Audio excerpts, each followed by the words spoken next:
Dámy a pánové, mesdames et messieurs, ladies and gentlemen, damas y caballeros. Hoy yo seré tu anfitriona. Si estás en TikTok y más dentro del lado de los musicales, o si te has visto arrastrado por este de alguna manera u otra, seguramente te has cruzado con este personaje el último mes. Si no sabes quién es o qué te intenta contar, seguramente has intentado entender qué está pasando en el escenario, porque todo parece tan enigmático, divertido, camp, payasil, incluso hasta erótico. Y este casi parece el protagonista de una historia bizarra, pero déjame decirte que no es así. Dependerá de la versión, pero a veces no es más que un personaje de fondo, o puede ser un personaje relevante, pero no el protagonista. Solamente es un engranaje dentro de una historia mucho más grande. A cerca de 60 años de su estreno, Cabaret de Bob Fosse sigue siendo un musical inquietante, difícil de clasificar, incómodo y vigente, que década tras década sigue dejando huella y sigue haciendo que temas viejos sigan sintiéndose nuevos.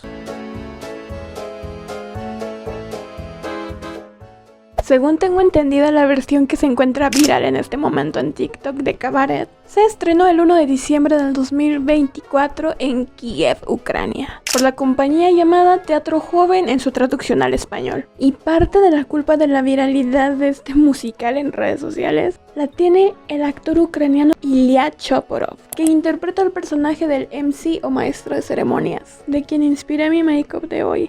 Este chico es todo un fenómeno, porque al momento en el que estoy grabando este video tiene cerca de 182,000 seguidores, y no es que tiene más, con apenas más o menos 15 videos subidos. Y es que este chico, aparte de que es uno de los maestros de ceremonias más jóvenes en las presentaciones de Cabaret, no lo vamos a negar, es convencionalmente atractivo. Además que el personaje en sí suele ser bastante magnético. Y a esto todavía tenemos que sumar toda la producción, el vestuario, el maquillaje, obviamente la habilidad actoral de Ilya Chaporov. Le ha elevado el sex appeal al MC un 500%. Lo ha hecho tan bien que ha hecho que personas que no saben nada del mundo de los musicales, del teatro o de cabaret estén volteando a ver esto desde muchas partes del mundo. Pero como ya lo mencioné, el maestro de ceremonias no es el protagonista de esta historia. Incluso el mismo actor Ilya dijo en una entrevista para la periodista de TSN.ua, Anna Shkolnaya, lo siguiente: como actor, no puedo decir que soy el personaje principal, porque en primer lugar, el espectador sigue el desarrollo de los sentimientos de nuestro Romeo y Julieta convencionales, y mi héroe es como la personalización del diablo y Cupido al mismo tiempo. Y creo que dio en el clavo. Maestro de ceremonias es más como un ente, como una energía, la personificación de una energía extraña que una persona real. Y diría que es curioso, pero a la vez no tanto que sea este personaje el que esté sobresaliendo tanto, dado que siempre ocurre así. Pero es que aquí sí se están pasando. Claro que hay videos de otros personajes y sus presentaciones, pero la mayoría siempre son de MC. Ha pasado como, por ejemplo, con Eddie Redmayne o Alan Cumming. Más con Alan Cumming. Y es que este personaje para mí se lleva lo mejor de todo. Las mejores canciones, los mejores vestuarios, las mejores actuaciones. Se lleva el inicio, el cierre. ¿Quién no quisiera ser maestro de ceremonias en este musical? Pero si Ilya o el maestro de ceremonias no son el personaje principal, entonces ¿quién sí lo es? O pregunta más importante, ¿de qué chingado se trata la historia de Cabaret? Cabaret nos cuenta la historia de Sally, una artista londinense que trabaja en el Kit Kat Club, un cabaret en Berlín de 1931, regido por el MC o maestro de ceremonias. Aquí Sally conoce a Cliff O'Brien Roberts, dependerá de versión en versión, un escritor estadounidense que viene a Alemania en busca de inspiración para su siguiente novela y del cual se enamorará. Aquí las preocupaciones se quedan fuera. Y como dice la canción inicial del musical, la vida es hermosa, las chicas son hermosas e incluso la orquesta es hermosa. Pero bajo esta aparente normalidad se cocina un inquietante ambiente político y social que afectará el destino de los personajes. Todos aquí, inclusive el espectador, estamos en los brazos de un sueño febril, donde la felicidad poco a poco se irá mezclando con la incomodidad, hasta hacernos cuestionarnos cómo es que terminamos en esta situación sin salida. Suddenly, towards the sides of formalities, there is fire, there is passion. Cabaret viene de una línea de creaciones, no nació de la nada. Primero fue una historia llamada Adiós a Berlín, publicada en 1939 y escrita por Christopher Isherwood, que contaba a grandes rasgos la decadencia de Berlín o Alemania, la escena política, la intolerancia y la llegada de los Luego, en 1951, llegaría como obra de teatro con el título I Am a Camera, escrita por John Van Druten. Y de allí, 4 años más tarde, en 1955, se adaptó a película por primera vez. Esta vez dirigida por Henry Cornelius. Se dice que a esta película le fue muy mal. Y apenas le fue a ir bien después de que le fuera bien a otras adaptaciones de lo que sería Cabaret. Algo así como un clásico de culto. Fue el 20 de noviembre de 1966 que Harold Prince monta por primera vez a gran escala esta obra de teatro musical. Con las modificaciones que hicieron, la trama quedó en tener a Sally Cliff, la casera del lugar en el que viven la mayoría de los personajes, un hombre judío dueño de una frutería y el MC o maestro de ceremonias, que es el personaje que da introducción a la mayoría, si no es que a todos los números musicales que vas a ver en la obra. Es así como en 1972 esta producción tan exitosa llega de nuevo a la gran pantalla, pero esta vez como una película musical, teniendo por protagonista a Liza Minnelli y a Bob Fosse como director. La película se estrenó el 13 de febrero de 1972 y fue acreedora a 8 premios Oscar, entre ellos Mejor Actriz, Mejor Dirección, Mejor Actor de Reparto e incluso Mejor Película. O sea, la historia evolucionó de esto a esto. Y ha recibido modificaciones que van haciendo el mensaje mucho más sórdido. Pero antes de desmenuzar Cabaret canción por canción y explicarte todo con lujo de detalles, tenemos que hablar de algo bien importante. Y es el contexto político en Alemania, ya sé, durante todo este periodo del surgimiento del cabaret.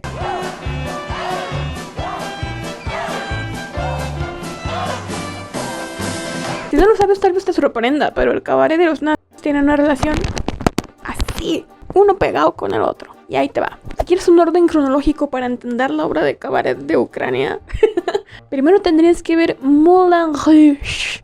Moulin Rouge. Porque el cabaret inicia en Francia. Uno de los primeros, el Moulin Rouge. El Moulin Rouge. Luego el cabaret francés pues se pasea por Europa y llega obviamente a Alemania, a la capital, a Berlín. Pero si has visto la película de Moulin Rouge, sabes que el cabaret en Francia era cosa extrema. Desnudos, prostitutas, enanos, de todo. Y el cabaret que llegaría a Alemania unos 20 años después, por allá de 1901, dado que el de Francia fue como en 1880, sería muy diferente al comienzo, más conservador, que no les duró mucho, porque poco a poco le fueron subiendo el tono al humor político, a la desnudez, al humor obsceno y los bailes provocativos. Los alemanes venían de un gobierno muy restrictivo, de una época de mucha restricción. Venían de carencias económicas, de restricción sobre el entretenimiento, sobre sus opiniones. Los tenían así, agarrados de los tanates.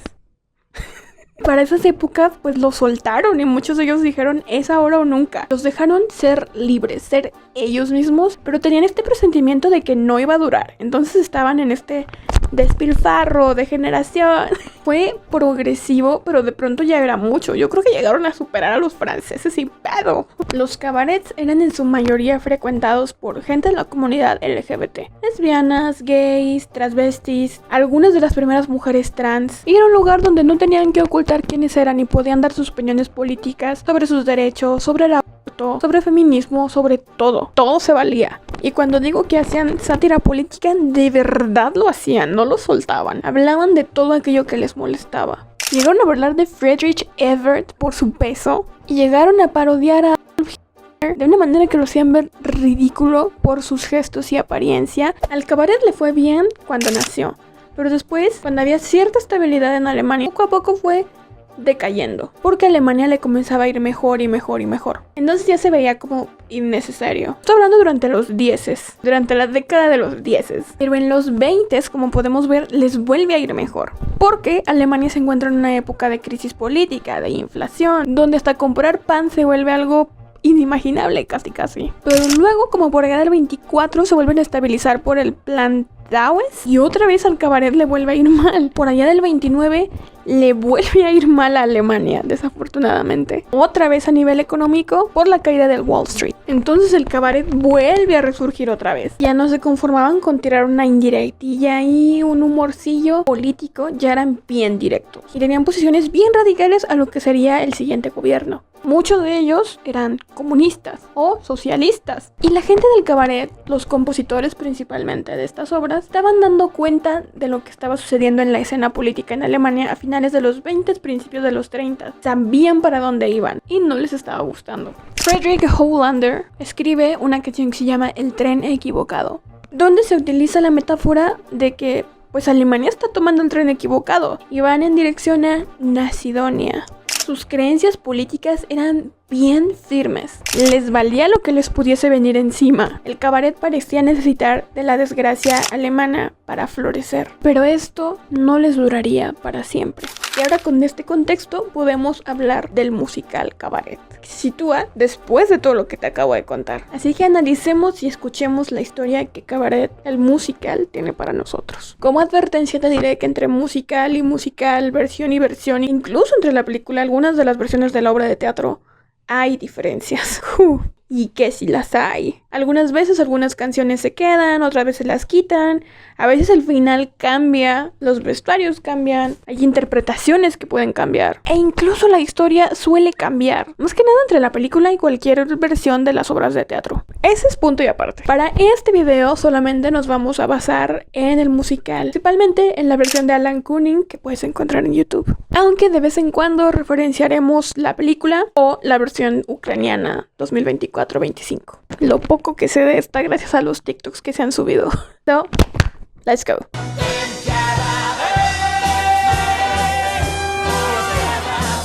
Willkommen, si no me equivoco, fue las primeras canciones que crearon para el musical. Primero empezaron con ese Willkommen, bienvenue, welcome. Dijeron, este es el tono que queremos para el resto del musical. Aquí, el personaje del maestro de ceremonias, pues te da la bienvenida. Te cuenta que dentro del cabaret, el Kit Kat Club, todo está bien, todo está perfecto. Todo es hermoso, llamativo y que los problemas allí no existen. Y que si existen, se quedan afuera. Es una canción de bienvenida para el público, pero también para Clifford, o en la película conocido como Brian Roberts, el estadounidense que viene a Berlín en busca de inspiración para escribir su siguiente novela. Dato curioso, o lo que es llamativo, para la película todos los números musicales, a excepción de uno, fueron planeados para ser ejecutados dentro del Kit Kat Club, contrario a las obras de teatro, donde los musicales se revuelven entre el interior del Kit Kat Club y la vida cotidiana afuera. El objetivo al hacer esto en la película era el crear como una sensación de asfixia cada que te encuentres dentro del Kit Kat Club, más porque el escenario medía a lo mucho 4x4. Y para la iluminación y humo se mamaron. Literal se siente como que allí no podrías respirar ni ver claramente qué está sucediendo. Lo cual es parte del mensaje. Es un gran contraste lo que estás viendo con lo que están cantando. Es una canción que suena tan alegre que sí es como desmadre. Pero a su vez algo no pinta bien, ¿sabes? Solo que no sabemos distinguir muy bien qué es eso. De inmediato, Cliff en su llegada a Alemania conoce a un hombre, Ludwig. Se conocen en el tren que los lleva a Berlín, platican un poco de ambos y Clifford le cuenta a Ludwig que no tiene un lugar donde quedarse y este le dice, yo sé a dónde puedes ir. Además de que se ofrece para ser su estudiante, ya que este le dará clases de inglés y así lograr tener algún ingreso económico, lo que hará que se pueda mantener en pie mientras vive allí, más o menos. El lugar al que se va a vivir es la casa de Fräulein Schneider, una mujer alemana mayor, amiga de Ludwig, quien le ha dicho dónde podría vivir. Le ofrece una habitación por 100 marcos, pero finalmente ella acepta el regateo de este por la mitad, 50. So who cares? So what? En la canción So What, Schneider reflexiona sobre que hay que aceptar lo que la vida nos ofrece. Así que, ¿qué importa si no es lo que uno espera? En la Alemania de finales de los 20 y principios de los 30, cualquier cosa es mejor que nada. Pero en esa casa viven otros tantos personajes, como Fräulein Kost, una mujer muy amable con los hombres, si sabes a lo que me refiero. Y Herz Schultz. Perdóname si le estoy atropellando los nombres a cada uno, es que Schultz es un viejo hombre judío, dueño de una frutería, bastante alegre y simpaticón. Y esa misma noche, Clifford va a ir de paseo por Berlín y entra al Kit Kat Club para celebrar Año Nuevo. Allí se encuentra toda clase de personajes queer, incluida Sally Bowles. Aquí dependerá de versión en versión, pero en algunas versiones Sally Bowles se introduce con la canción Don't Tell Mama y otras con Mein Herr. Así que ahí vamos a tientas. En Don't Tell Mama, Sally se presenta por primera vez y nos cuenta, entre puede que sea ficción, puede que sea verdad, que su mamá no sabe que ella se encuentra en Alemania ni que se dedica al cabaret. Cree que está en algún tipo de convento en Francia, lo cual es irónico porque a ella no le gusta Francia. Para mí lo más remarcable de esta canción es la frase "aunque mi baile no esté contra la ley", que es una frase que tendrá más sentido conforme avancemos en este video. Y bueno, si el personaje de Sally Bowles no se presenta con Don't Tell Mama, se presenta con Mind Her, que refleja la decisión de una mujer, en este caso pues Sally, quien la interpreta, de dejar una relación que ya no la satisface. Al principio la protagonista refleja su naturaleza inmutable, comparándose incluso con un tigre que no puede ser domesticado, rechazando las expectativas que sus parejas pueden tener en ella. Así pues, la cuenta regresiva de Año Nuevo termina y Sally besa a Cliff, pese a que ella está saliendo con uno de los dueños del Kit Kat Club llamado Max, que nunca veremos como tal aparecer. Igual ella nos deja en claro que solamente están saliendo mientras él le dé un lugar donde quedarse. O a la inversa, que se está quedando con Max solo mientras ellos estén juntos y después buscará otro nuevo lugar donde vivir. Coincide con un par de hombres que dicen haberlo conocido en Inglaterra en un club llamado Nightingale, que al parecer es un club de personas gays, lo cual nos deja en claro para dónde le tira el Cliff. Al día siguiente, Cliff le está dando clases de inglés a Ludwig, su primer amigo alemán, y pues ambos están hablando de la escasez económica con la que se encuentra Cliff. A lo que Ludwig le dice: yo conozco una manera fácil de ganar dinero, solamente tienes que viajar a París. Cliff lo escucha, pero no está considerando realmente tomar su propuesta. Y entonces hace entrada Sally en escena. Le pregunta a Cliff si puede vivir con él ahora que ha terminado con Max, y que su trabajo en el Kit Kat Club ha terminado por esta misma razón. Y allí desarrollan un par de conversaciones. Entre ellas, claramente notamos la conciencia política que tiene Cliff, ya que menciona que en ese momento se encuentra leyendo un famoso libro llamado Mi Lucha, dado que dice que quiere entender la política alemana ahora que se encuentra viviendo allí. Entre eso y otras cosas, Sally le dice que el tipo que lo reconoció la noche anterior en el club, pues le contó una que otra cosilla. Entonces Cliff le tiene que decir: sí, me gustan los vatos. Y Sally le dice: da igual, no me importa. Eso no cambia nada. Con esta canción, Sally convence a Cliff de dejarla vivir con él, vendiéndole un cuento, casi que una fantasía, donde ella le dice: yo te voy a inspirar para tus novelas, todo va a ir bien, vas a ver que nos vamos a divertir. Y la morra carismática se lo gana, se lo lleva a la bolsa, lo convence, pero la cosa es que ahora los dos van a tener que compartir la misma cama, porque solo hay una y no hay espacio para más, lo que llevará de una cosa a otra y creará cierta peculiar relación entre ellos.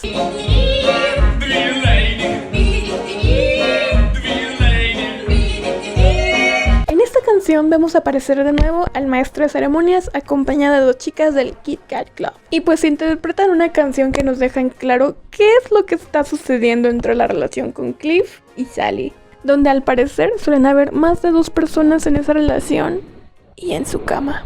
Esto para mí refleja un poco de cómo se estaba viviendo la escena sexual romántica en la Alemania de aquel entonces, o específicamente en el Berlín de aquel entonces, más en los que estaban en el ambiente del cabaret. Mientras esto está sucediendo con la pareja de Cliff y Sally, hay otra relación que se está gestando, que es la de la casera y la de el hombre judío que tiene la frutería. Fräulein Schneider y Schultz.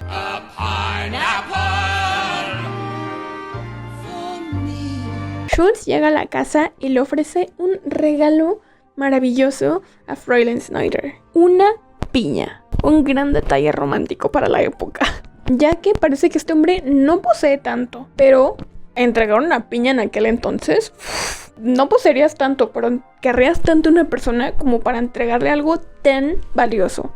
Esto como una muestra de que sus sentimientos son muy intensos, de que lo daría todo por ella, dado que algo de contexto histórico. La fruta fresca más una piña en aquel entonces no era algo tan accesible, ¿sabes? Además era difícil de conseguir en Alemania, por lo que tengo entendido, porque necesitaban sistemas modernos para la época de transportación y de refrigeración para los 50s. Y ten en cuenta que esta historia se sitúa en los 30s. No había manera de hacerlas llegar con suficiente rapidez a ningún lugar, no antes de que se pudrieran. Entonces muchas veces solo se utilizaban como decoración y no se las comían. Not to eat, but see. En ocasiones se tenían que pagar vuelos para traer esas frutas de un país a otro. It's from California. Lo cual pues habla de un chingo de dinero, ¿no crees? Por eso, la reacción de Fräulein Schneider cuando ve la piña es decir, This is too much to accept. So costly, so luxurious. If you bought me diamonds, if you bought me pearls. tú solo se lo debes dar a alguien que te importa mucho. Y él es como, exacto.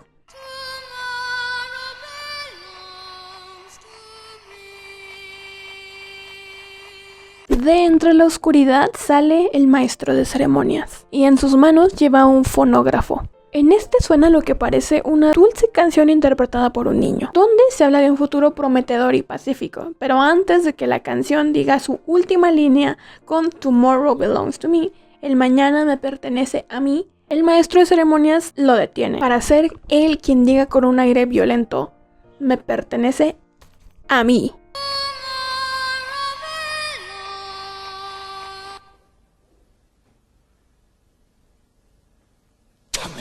Escena frío, más porque después hace un ligero saludo parecido al nadie, como una manera de decir no lo voy a permitir, me pertenece a mí, a la gente queer, o a su vez pudiéndose interpretar como ya no pertenece a este lado inocente, sino va a pertenecer al lado nadie. Y esto cobrará más sentido, considero yo, en lo que yo creo que es el segundo acto. Sally descubre que está embarazada, pero no tiene ni idea de quién pueda ser, dado que se ha estado metiendo con varias personas al mismo tiempo. Y le cuenta esto a Cliff, tal vez como una manera de ahuyentarlo, o tal vez solamente como un aviso, porque le dicen voy a hacer lo mismo de siempre cada que salgo embarazada, que es abortar. Pero Cliff le dice, no, piénsalo, o sea, a mí me da igual de quién sea. Esto podría dar un nuevo sentido a nuestras vidas. El momento Cliff lo aprovecha y le confiesa su amor. Lo cual es muy intenso porque es la primera vez que le gusta una mujer.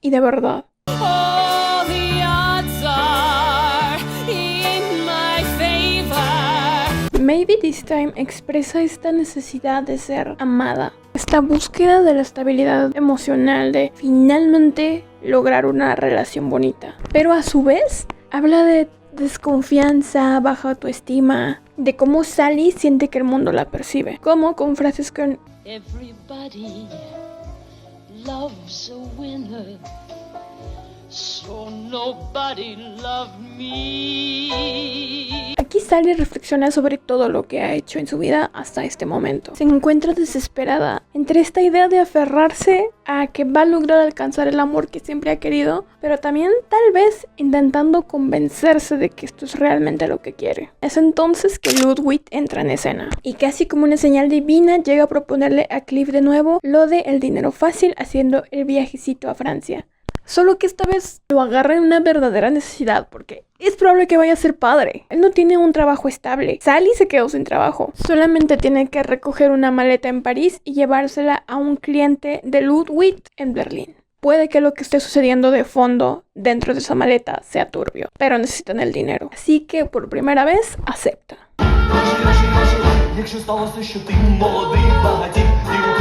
Según el maestro de ceremonias y seguramente muchos de nosotros, el dinero es lo que mueve al mundo. Y que si estás en la extrema necesidad, en el hambre, a la mínima oportunidad vas a aventar el amor por la ventana para ir detrás del dinero. Que con la necesidad del dinero, casi cualquier moralidad desaparece. Así que definitivamente algo turbio está sucediendo en ese maletín. Schultz, el frutero, le propone matrimonio a Fräulein Schneider después de que Fräulein Kost, la otra inquilina, se los encuentra en la noche dentro de la habitación de la mujer. Es como, ¡oh, pecado! Y parece que para cuidar el nombre de Schneider, Schultz le dice, pues nos vamos a casar en 3 semanas. Lo cual estaba en los planes de él, pero ella no lo sabía. No el casarse en 3 semanas y proponerle matrimonio. Sally entonces decide organizar una fiesta para celebrar el compromiso de la pareja. A la fiesta llegan toda clases de invitados. Obviamente está Cliff, que llega recién de Francia, Fräulein Kost, la inquilina, Sally, y como no, llega Ludwig. De inmediato Cliff a su llegada de Francia le entregan maletín a Ludwig. Como no quiero saber nada, nada más dame mi dinero. Y en general la fiesta va de viento en popa, sin mayor complicaciones, hasta que Fräulein Kost y Ludwig bailan juntos. Y Gust hace el desafortunado comentario de decir: Oh, he could afford 10 times as much. They have all the money, the Jews. Esto levanta todas las alertas de Ludwig y es como, ¡ay, no! Es que yo me voy a la chingada de aquí. Pero antes de eso va a hablar con su amiga Fräulein Schneider y le dice: sabes que no es buena idea que te cases con él, ¿no? Porque es judío, te va a perjudicar. Y para esto hay información que decidió omitir y te voy a contar ahora. Cuando Ludwig llega a la fiesta, se quita su abrigo, su saco, y revela que debajo, en su traje, lleva la insignia del movimiento en el brazo, lo que lo hace crear un pleito con Cliff, y ahora hace que tenga más sentido por qué Ludwig se enojó luego de saber que Schultz es judío. Y Schneider está como, pero es alemán como tú y como yo, y eso le cala a Ludwig. He is not a German. He was born He here. is not a German. Y pues ofendido con la naturaleza de la festividad que hay, dice, pues yo me voy. Pero Fräulein Koch lo detiene y le dice, no, aguántate, esta canción es para ti. Tomorrow belongs to me. Esta canción ya estuvo en el musical con anterioridad. Cuando entra MC con el fonógrafo reproduciendo esta canción del niño que está cantando sobre un futuro más brillante y prometedor, etc. Solo que ahora parece de verdad empezar a distorsionarse en algo más significativo para mal. Pero es una canción que ahora ha tomado la connotación de hablar del ascenso del fascismo, lo que será el himno ficticio sí en esta historia. Ahora habla de un futuro controlado, aunque la letra sigue siendo la misma. Y se vuelve una advertencia de cómo las ideas peligrosas se puedan disfrazar bajo la idea de un mundo mejor. La escena se vuelve inquietante cuando ves que todos quienes cantan seguramente no son judíos y que quienes se quedan fuera de este ritual son el maestro de ceremonias, Fräulein Schneider, Schultz, Cliff y Sally, aquellos que de algún modo no encajan del todo con esta fantasía y se les ve temeroso del movimiento que se está levantando frente a sus narices. Así que, ¿a quién le pertenece el mañana? Personalmente yo veo este momento como el tercer acto. Cada vez la división entre la política y el Kit Kat Club se vuelven más difusos. Al comienzo el número inicia como una rutina de baile, pero poco a poco se empieza a distorsionar hasta volverse una marcha militar. Y termina con el maestro de ceremonias levantando la mano en una señal, evidentemente es el saludo nazi. Schultz y Fräulein Schneider sostienen una conversación entonces en la frutería de este. Schneider le dice, ¿sabes qué? No nos podemos casar, no considerando la escena política. Y este la intenta engatusar con frases bonitas, promesas de que va a funcionar, cuando de pronto alguien arroja una piedra al interior del lugar.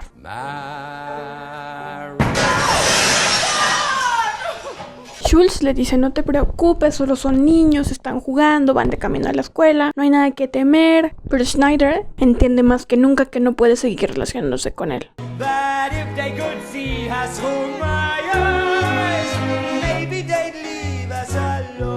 Al escenario vemos subir al maestro de ceremonias junto con un gorila con velo de novia. El maestro de ceremonias incita al público a que vean más allá de lo evidente, que no piensen tanto en la apariencia, que este gorila tiene una personalidad avasalladora y es encantador. Lo que no parece tan evidente para algunos, pero que queda claro al final de la canción, es que este gorila es la representación de cómo los nazis veían a los judíos como seres inferiores, menos civilizados, menos humanos.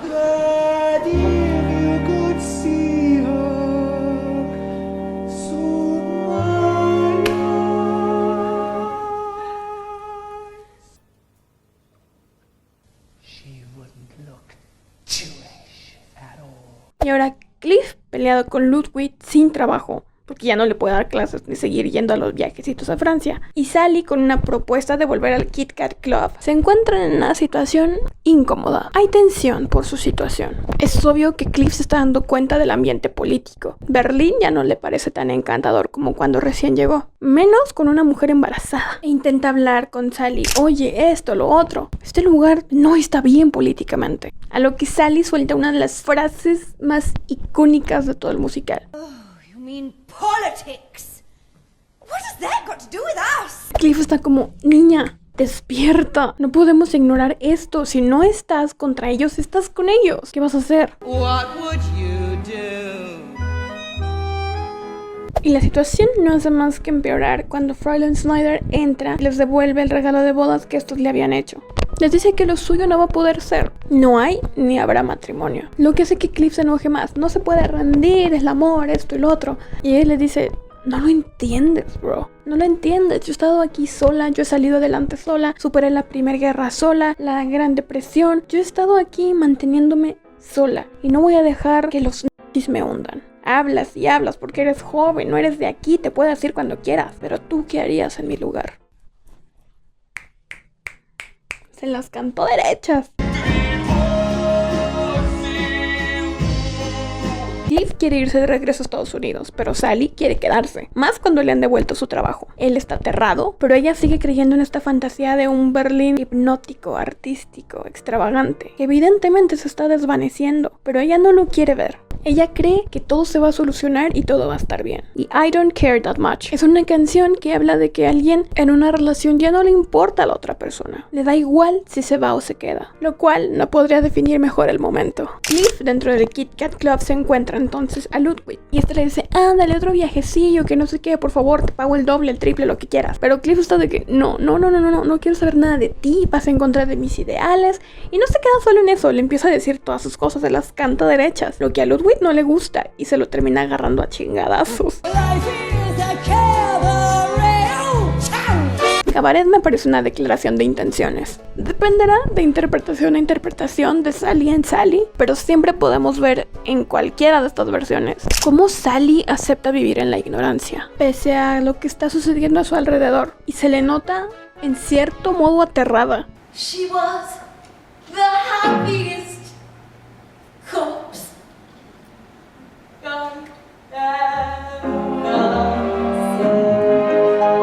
Y más que como lo que obviamente suena una invitación a la gente a que vaya al cabaret y olvide sus problemas, parece una manera en la que ella se está intentando convencer de que está eligiendo el camino correcto.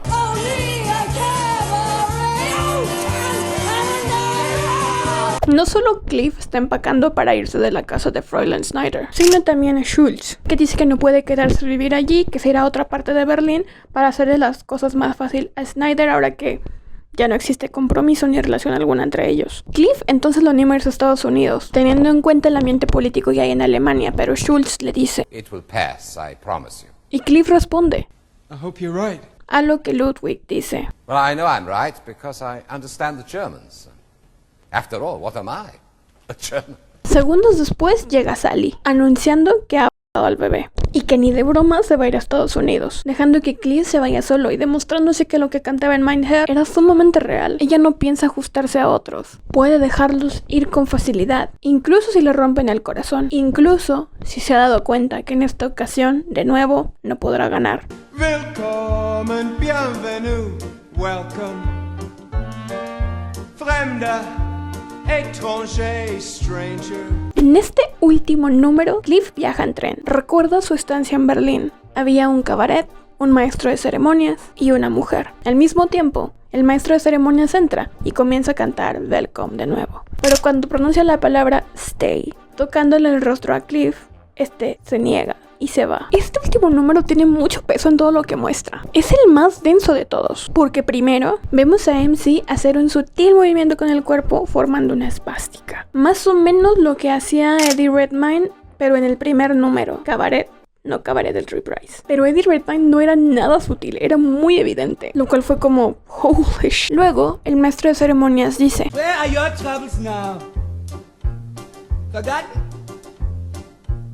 I told you so. We have no troubles. Here. Life is beautiful. teniendo en cuenta todo lo que acabamos de ver, no sé si podamos decir eso. El resto de los personajes de la obra que podemos presumir se quedan en Berlín y a quienes, creo yo, sufrirán las consecuencias de sus decisiones, aparecen y cada uno repite una de sus frases que definirá lo que va a suceder con ellos, que marca el cómo se han condenado a la infelicidad. Just children, mischievous children on their way to school. You understand? I understand. One does what one must. It'll all work out. It's only politics. What has that got to do with us? Luego, MC en la parte que dice feliz de verlos, hace comillas en la parte de feliz. Después, Fräulein Schneider interrumpe el número con esta frase. I must be sensible.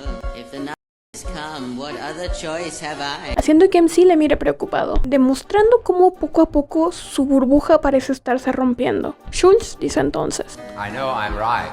After all, what am I? A German. A lo que MC sonríe complacido, como si dijera: este sujeto sigue creyendo en la misma fantasía en la que yo, que todo va a estar bien. Me complace lo que dice. Y luego Ludwig, que había permanecido callado, dice: If you were a German, you would understand. si fueras alemán, lo entenderías. La música evoluciona hasta regresar nuevamente a Cabaret, este himno nihilista que te invita a vivir sin preocuparte. Pero la canción queda suspendida en la nada, y de pronto todos los actores menos MC bajan la cabeza y quedan a oscuras. Aunque antes de eso suena lo que parecen 3 disparos. Disparos a los que MC responde, como si a quien hubieran atacado hubiera sido a él. Y al final vemos a este mismo personaje quitarse su abrigo y dejar expuesto que debajo llevaba puesto uno de los uniformes de prisioneros de campos de concentración. Y lleva lo que yo identifico como 3 parches. Uno de ellos que identifica a las personas LGBT dentro de los campos de concentración, el otro a las personas judías y el tercero que no he logrado reconocer del todo. Y el musical termina así, al menos en la versión de los 90s con Alan Cumming, porque entre versión y versión hay variaciones en el final, que cada una es más impactante que la otra.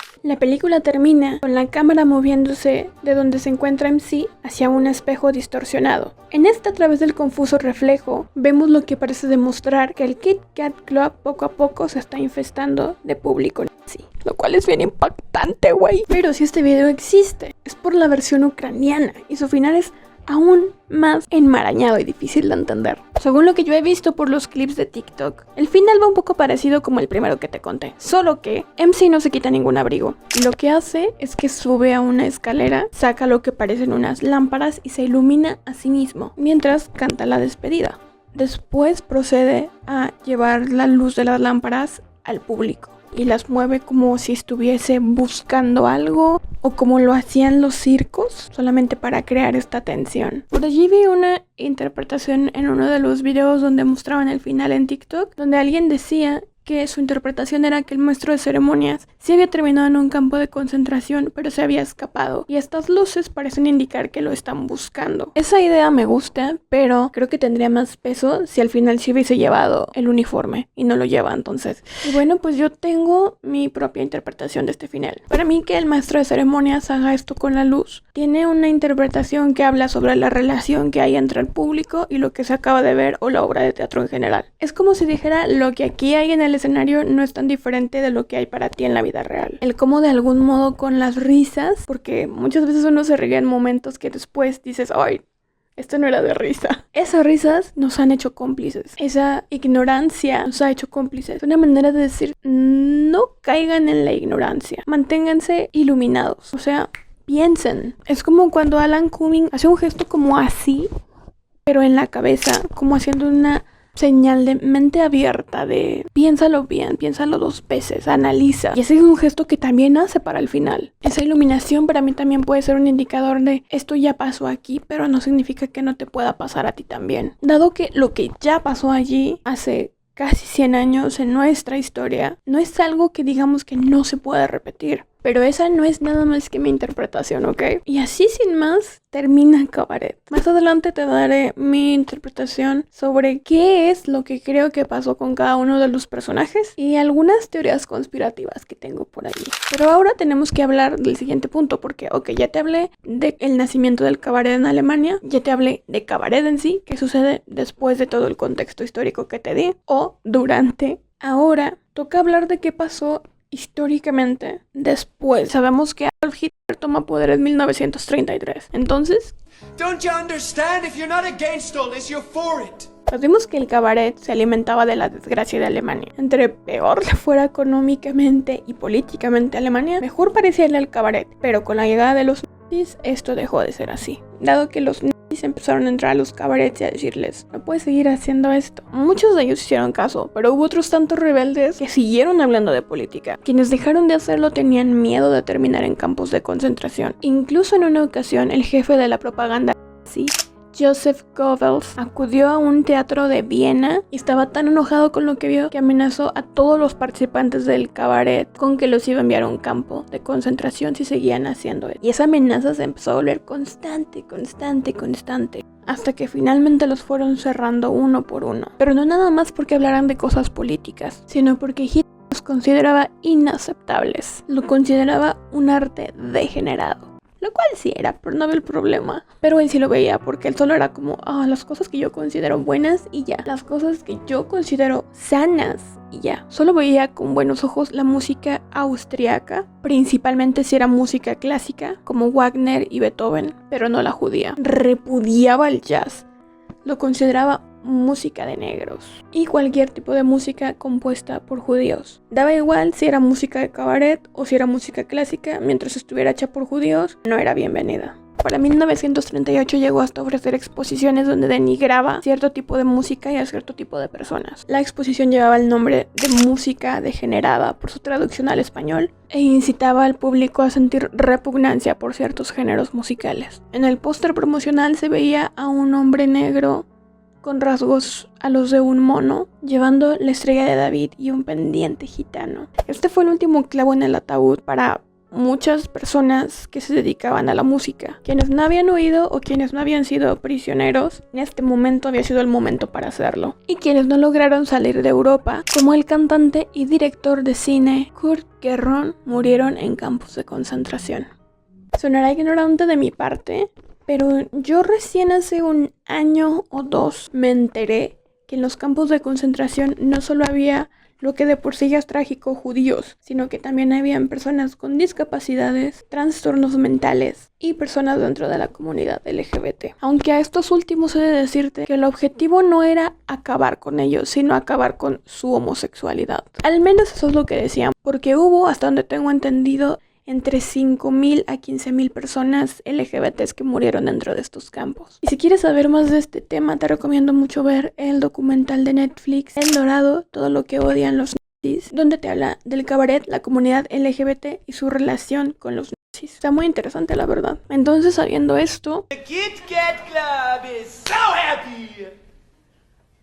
en el mismo documental de El Dorado, mencionan que con las mujeres lesbianas que acudían al cabaret, o en general con ellas, intentaron no meterse. Muchas de ellas no fueron a dar a campos de concentración. Entonces dudo que Sally Bowles haya terminado en un campo de concentración, pero definitivamente no llegó a alcanzar la fama. Y se nos presentan un par de escenarios. Uno de ellos, que simplemente se haya quedado sin trabajo y siguiera viviendo en Alemania infeliz, aunque perdiendo a sus amigos porque se relacionaba con mucha gente LGBT y judíos. O segundo, que hubiese escapado del lugar, lo cual veo poco probable por su terquedad. Pero en cualquiera de los dos escenarios no termina viéndose muy prometedor para ella. En el caso del maestro de ceremonias me parece el más evidente, ya que lo podemos ver en el final con Alan Cumming, y conociendo el contexto histórico solamente nos queda confirmarlo. MC no se limitaba a cantar baladas bonitas o hablar de burdos. También tenía actos políticos. Era judío y era LGBT. Y era uno de los dueños del cabaret, lo cual, como podemos ver al final, condenó su vida a estar dentro de un campo de concentración y seguramente morir. Fräulein Koch y Fräulein Schneider, honestamente creo que van a estar bien dentro de lo que cabe, aunque seguramente no entre ellas, dado que Koch parece simpatizante de los nazis, mientras que Schneider solamente quiere sobrevivir. Schultz, desafortunadamente, creo que morirá. Pero el que te va a sorprender tal vez es Ludwig. Esta no es más que una teoría conspirativa. El personaje de Ludwig se llama Ernst Ludwig, que es un simpatizante o politiquillo nazi. Y aquí te va un poco de contexto que también se menciona en el documental El Dorado. En la política nazi sí había un sujeto que se llamaba Ernst, aunque no se apellidaba Ludwig. Y también acudía a cabarets, acudía al Dorado. Fue una de las manos derechas de Hitler. Tenía al mando cientos, miles, si no es que millones de militares. Y era un hombre homosexual, no reprimido, pero tampoco confeso, lo cual Hitler ignoraba porque era muy útil dentro del partido. Y yo sí siento ciertas vibras en Ludwig, nuestro Ernst, que no lo hacen ver muy hetero. Aparte, el hecho de que conozca a Sally nos da a entender que es un hombre que acude frecuentemente al Kit Kat Club, o sea que se la vive en el cabaret lleno de personas LGBTs. Así que para mí este Ernst y el Ernst de la vida real podrían ser el mismo. Y déjenme decirles que el de la vida real fue acusado de traición cuando Hitler creyó en teorías conspirativas que le decían otros del partido que querían la posición de Ernst y lo mataron a tiros. No por su homosexualidad, sino porque le llenaron la cabeza de aire caliente a Hitler diciéndole: te va a traicionar, te va a traicionar. Entonces, a este personaje, si creemos que es este de la vida real, podemos decir que tampoco le fue muy bien. Y pues Cliff ya sabemos que se fue de regreso a Estados Unidos, no hay mucho más que decir de él. Entonces, ¿por qué es tan importante que Ucrania esté presentando hoy en día este musical? ¿Qué representa para ellos como individuos y como nación? Pues bueno, ojo, voy a hablar un poquito de pasada de la historia de Ucrania. Espero no estarla regando en información porque evidentemente no estoy allí. Estoy basando solo en información que he encontrado en internet. Que por cierto, todos los enlaces de toda la información que he encontrado para hacer este video te los voy a estar dejando en la descripción para que vayas a checarlos tú mismo. Como sabemos, Ucrania a día de hoy se encuentra en guerra con Rusia. Por estos traen historia desde hace un buen de tiempo atrás. Inicialmente estaba Rus de Kiev, entre el siglo IX al siglo XIII, que era un estado medieval que entre los lugares que abarcaba se encontraba Rusia y Ucrania. Pero luego Rusia en el siglo XVIII se convirtió en un imperio y Ucrania acabó bajo su dominio. Todo lo que fuera parte de la cultura ucraniana, los rusos lo consideraban inferior e iban detrás de ello como intentando suprimirlo, eliminarlo. Pero pues como todo gran imperio tuvieron sus tambaleos y eso lo aprovechó Ucrania para independizarse. Luego en 1917 llega la Rusia bolchevique, liderados por nada más y nada menos que Vladimir Lenin. Según ellos buscaban crear una sociedad igualitaria, pero a costa de suprimir las libertades individuales y con ello los derechos civiles de sus ciudadanos. Cuando se consolida la Rusia bolchevique, aprovechan para recuperar el territorio que habían perdido y los obligó a incorporarse a la URSS. Entre ellos, nuevamente va a Ucrania. Primero llegaron bien buena onda de que todos aquí somos amigos y la chingada, pero después volvieron a lo mismo que anteriormente ya eran.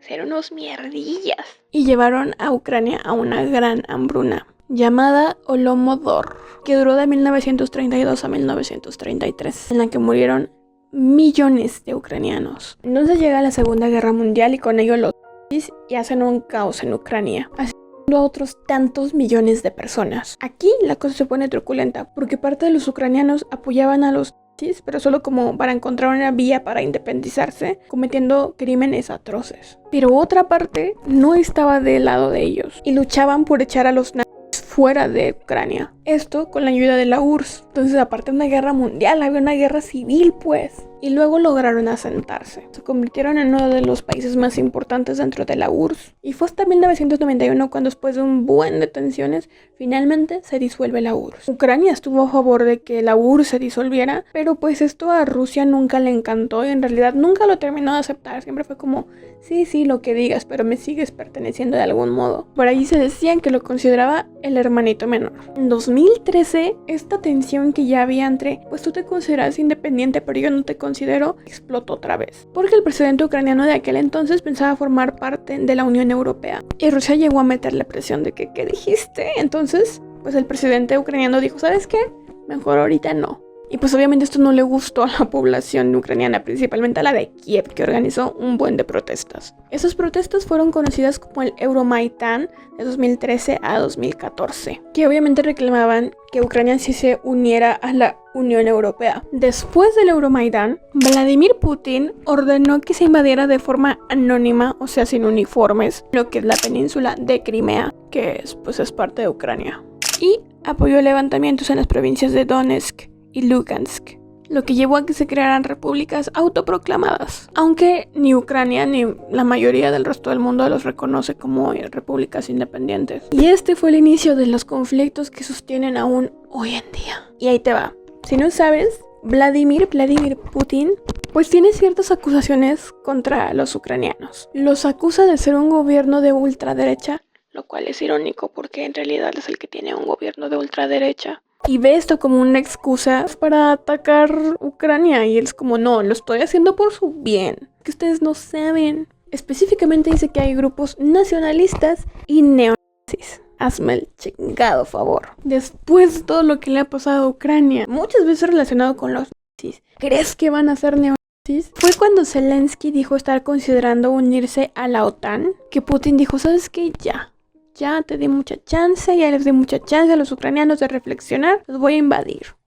Así y llevó sus ejércitos a la frontera de Ucrania. Ya el 24 de febrero de 2022, dichas tropas atacan lugares como la capital de Ucrania, Kiev, y en general las ciudades principales de Ucrania, atacando estratégicamente aeropuertos y vías de comunicación, o sea, dejándolos incomunicados del resto del mundo. A día de hoy, a lo que llevan a ser 3 años de ese gran ataque, que es lo que los mantiene hoy en día en guerra, las consecuencias y lo peor es que ese conflicto no se ve que vaya a terminar pronto. Entre fuente y fuente variará, entre quienes dicen que las cifras de muertos en ambos bandos van de 200,000, 800,000 a millones, con cerca de 6.5 millones de refugiados alrededor del mundo, aunque inicialmente fueron 8 millones, solo que muchos de ellos van regresando poco a poco a Ucrania sin importar que siga en guerra. Según el Instituto Ucraniano de Demografía e Investigación Social, hacia 2030 la población de Ucrania puede disminuir a 30 millones. Y esto está sujeto bajo la creencia de que habrá una rápida resolución.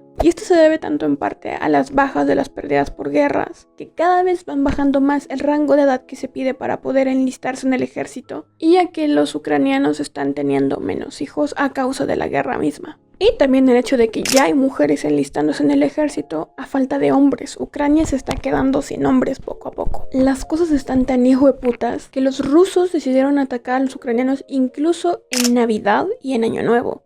Los dejaron sin luz en Navidad, güey. Y según el Ministerio de Sanidad de Ucrania, al menos 1/3 de la población sufre angustia constante y casi la mitad síntomas de sobrecarga mental, dado que ven la guerra donde viven. Ven la guerra en las noticias, en sus teléfonos, la gente habla de ello, o sea, incluso yo estoy hablando de ello en este momento. A donde vean, ven este caos. It's only politics. And what has that got to do with us? Y eso hace que nos pregunte, viendo los eventos pasados y actuales en Ucrania, ¿cómo pueden seguir haciendo y disfrutando de arte, de teatro, en estas condiciones? Si algo aprendimos de los alemanes yendo a cabarets en tiempos difíciles, es que el arte siempre va a ser un escape. Tú y yo lo sabemos, no es necesario preguntárnoslo. ¿Cómo es que siguen haciendo tal cosa? Ucrania ahora, a casi 100 años de lo sucedido en Alemania, está en un escenario, si no igual, parecido en ciertos aspectos. Y la música es clave en estos momentos. Reggie Perder dice en su artículo titulado Días laborales militares en Ucrania, verano de dolor. En la revista Yadu, poco antes del toque de queda de medianoche, una multitud animada baila al son de una banda de jazz callejero. La música al aire libre también es popular en Kiev, ya sean festivales en el museo etnográfico o músicos callejeros frente a los bares populares. La ciudad es real, viva y vibra con cada respiración.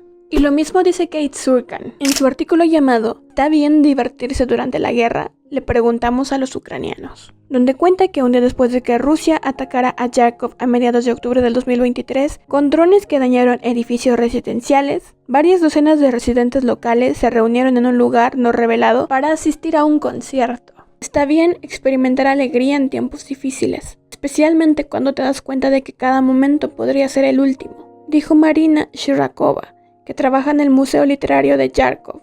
Según Marina, estos eventos que celebran durante la guerra, estos conciertos, son importantes. No solo son una distracción para los ucranianos, sino también un statement para los rusos. Es una señal de que no pondrán una mala cara y que incluso no se rendirán. Y es que la cara de la guerra en Ucrania varía de lugar en lugar, pero aún así todos están intentando hacer vida normal dentro de lo que cabe, porque tener una rutina hace todo este caos más llevadero y tener entretenimiento lo mejora. Nos damos cuenta de la importancia de vivir aquí y ahora. La guerra sigue en marcha, pero al mismo tiempo no hay otra vida para nosotros, dijo Marina. Sería comprensible que alguien pasara por la calle peatonal principal de la ciudad al anochecer y se preguntara si todavía está en un país en guerra.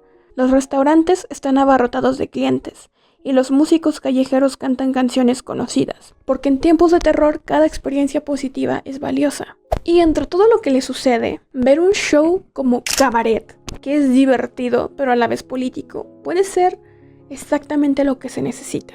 Toca temas como la guerra, el odio, la discriminación, la ignorancia, pero con la estética que tiene y los grandes números musicales se siente como una gran distracción y lo merecen. En sí es perfecto que el musical que esté sobresaliendo en este momento en Ucrania sea Cabaret. En conclusión, hacer Cabaret como arte o presentar Cabaret como obra de teatro es un acto político. Y estoy harta de que digan que hay arte que no debe ser político. Cabaret siempre tiene una declaración política. Y es una declaración política que le va como anillo al dedo a Ucrania en este momento. No es coincidencia que los rusos los vayan acusando de ser neonazis. No es coincidencia que el musical aborda el tema de los nazis con este rechazo. No es coincidencia que los ucranianos mismos tengan esta historia terrible con los nazis. Y que entonces, con todo esto, ellos mismos hayan dicho, hay que hacer este musical. Nada más porque es bonito. ¿Tú crees? No, es una declaración de intenciones, es un grito a la libertad. A negarse a estas afirmaciones que se les aseveran. Y una invitación a que quien sea que los escuche o los vea se dé cuenta de lo que está pasando, pero sin perder el sentido de la diversión dentro de la desgracia. Alguien está intentando reprimir sus derechos simplemente porque no está de acuerdo con su existencia y sus creencias mismas, bajo la excusa de hacerlo por un bien mayor. Justamente la historia de Cabaret. Cabaret te invita a fascinarte, a ser morboso. Claro que te puedes maravillar con, en este caso, su estética circense, muy camp, muy queer, pero a su vez te invita a pensar, a hacerte las preguntas incómodas, a que no te sumas simplemente en la belleza del actor Choporov. Leí por allí que Cabaret es una crítica a la apatía, que es algo, siento que es parte del ser humano, pero que hoy en día se puede notar más por las redes sociales, por simplemente dejarse guiar por la belleza, por simplemente decir, ay, pues no es mi problema, que lo arreglen ellos. Leí en un artículo las siguientes preguntas. ¿Cómo pudo haber sucedido esto en una sociedad civilizada? Ya sea que hablemos de Cabaret como arte, de lo que los alemanes hicieron a las minorías y su represión, o en este caso, ¿cómo es que Ucrania tiene que seguir viviendo lo que está viviendo durante un plazo indefinido? Nos hace que nos preguntemos, ¿qué habría hecho yo en esta situación? ¿Cómo puedo ayudar a garantizar que esto no vuelva a suceder? No sucedió así como así, fue una pendiente gradual, y ese es el peligro. La pendiente es tan gradual e insidiosa que puede suceder en cualquier lugar, y a menos de que te esté sucediendo a ti, los demás, que están sentados y en silencio, ni siquiera lo notan. Por eso cuando ves algo, tienes que hablar. Que no se pierda el análisis de lo que está sucediendo en Cabaret por distraernos con la belleza y la diversión. Que no perdamos el enfoque y hagamos estos comentarios de ojalá pudiera ir a Ucrania para ver este musical, porque estamos confirmando una y otra vez lo que el musical nos está diciendo. Vivimos en la ignorancia y preferimos vivir en ella, no actuar a tiempo, no hacer nada por los otros. Creer en una belleza efímera. Está bien que el musical te parezca increíblemente llamativo y bello, a mí me lo parece. Se lucieron los ucranianos con su presentación de Cabaret, pero recordemos lo importante. Estos artistas están arriesgando sus vidas para darle una alegría a la gente. Seguramente todos ellos tienen una historia de alguna persona que han perdido por esta guerra. Ellos en este momento están dando la cara y haciendo un statement cultural y político. No somos lo que dicen y vamos a resistir. Y veía gente que estaba diciendo, si de verdad les está gustando mucho esta versión ucraniana de Cabaret y de algún modo le quieren hacer saber el cariño que le tienen a su trabajo, encuentren lugares a los que puedan hacer donaciones para sus familias, para la gente que está enfrentando estas guerras. Porque si se ponen a leer algunos de los artículos que dejaré en la descripción para los que me he basado para este video, los civiles, maestras, dentistas, gente que trabaja en cafeterías, lo que quieras, de día hacen eso y de noche van a combatir en la guerra. Todos en Ucrania, de un modo mayor o menor, directo o indirecto, están arriesgando sus vidas. Y si tenemos la posibilidad de apoyar de algún modo, deberíamos hacerlo y no ser apáticos. Abrir los ojos a tiempo. No seamos una Sally Bowster con una belleza en decadencia. No seamos un maestro de ceremonias que quería callar a los demás y que solo piensa en la diversión. No seamos ninguno de estos personajes. Si tenemos la posibilidad de hacer algo por otros, ¿por qué no? Y pues nada, este fue el video de hoy. Yo soy Ador Rodríguez. Espero no haberme quedado corta. Y creo que en este video solamente hace falta mis aplausos para todos los que están en Ucrania haciendo Cabaret. Quien diseñó los vestuarios, quien hace los escenarios, los músicos, quien los dirigió, los actores, todos, 10 de 10. Adoro lo que están haciendo, adoro cómo se ve lo que se están haciendo. Todos son muy talentosos, tanto en el escenario como detrás de este. Y qué envidia, ojalá tener un 10% del talento que todos ellos tienen. Además de su fortaleza mental y su gestión emocional en estos tiempos. ¿Es verdad? Espero no haber dicho nada equivocado. Si lo dije, no teman a corregirme. Claro, con amabilidad, nada de insultos. Yo aceptaré mis errores. Por acá te estaré dejando mis redes sociales por si me quieres ir a seguir. Tengo Instagram, tengo TikTok, tengo Wattpad, donde ya no subo nada. Tengo Goodreads, donde puedes ir viendo lo que estoy leyendo en tiempo real. Y tengo Letterboxd, donde puedes ir viendo lo que estoy viendo casi en tiempo real. Solo que ese no aparece aquí aún. Está en la descripción, al igual que todas mis demás redes sociales. Si te gustó el video, no olvides suscribirte y dejarme un like, además de un comentario sobre qué opinas de todo lo que hablé. Por ejemplo, tengo una duda bien importante. ¿Tú qué crees que representa el maestro de ceremonias en la historia?